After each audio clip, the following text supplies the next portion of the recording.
Hello, my name is Kami, I cover gacha games, and if you're new here, welcome. Today is the start of a new series called Will Be Missed, where I talk about gacha games I played that ceased to incite the public, were not profitable enough, lost the license of the IP, or in the case of today's game, got neglected by the developers. You already seen the title, so yes, we are kicking off with Naruto Blazing. If you take a quick look at gacha games, you will see a lot of points in common. They are usually three guys fighting a bigger guy in a turn-based strategy style, where when I say a lot, I mean most games. Naruto Blazing was none of that. With a unique gameplay style where you were able to move 2D characters in a 3D environment, the game was simply refreshing and made me, alongside millions of other players, happy. The game was published by Bandai Namco, a juggernaut of the gacha industry, distributing dozens of successful titles such as Dokkan Battle and One Piece Treasure Cruise, among others not as successful as Tokyo Ghoul Reinvoke and Hunter x Hunter Grid Adventure. Speaking of Grid, the game was developed by Grid Inc. and was released at July of 2016, with its death announced 4 years later, what is still above the average 3 years lifetime of gacha games. The game's success was much due to the co-op that was intrinsic to the gameplay mechanics. It was a perfect marriage, and provided me countless hours of fun with friends, either grinding characters' luck, trying to figure out how to beat the bosses, about the latest ninja road. The game also counted with a PvP mode, but I will return to that when I talk about its downfall.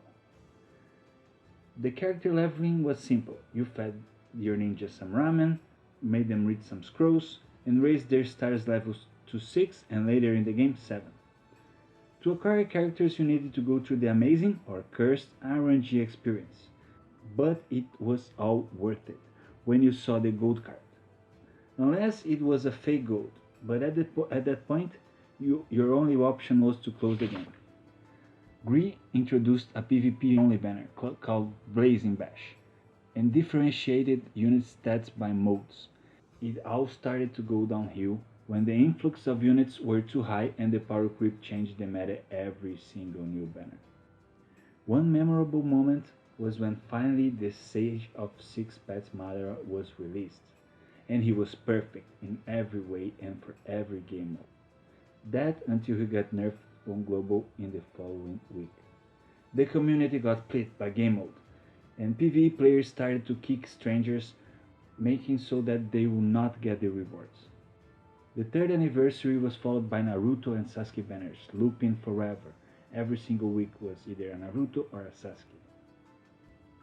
There were no new game modes. In fact, Gree was just recycling old events. The interest of the community was dimming, and the content creators blew the horn of apocalypse. Just for one day, we all got welcomed with this one. The days of Naruto Ultimate Ninja Blazing were over, and it will always be missed. Since this is a new series, please let me know if I should keep doing it or not. Leave a like, leave a comment, follow the channel, any of those work. And I see you guys in the next time. Later, man.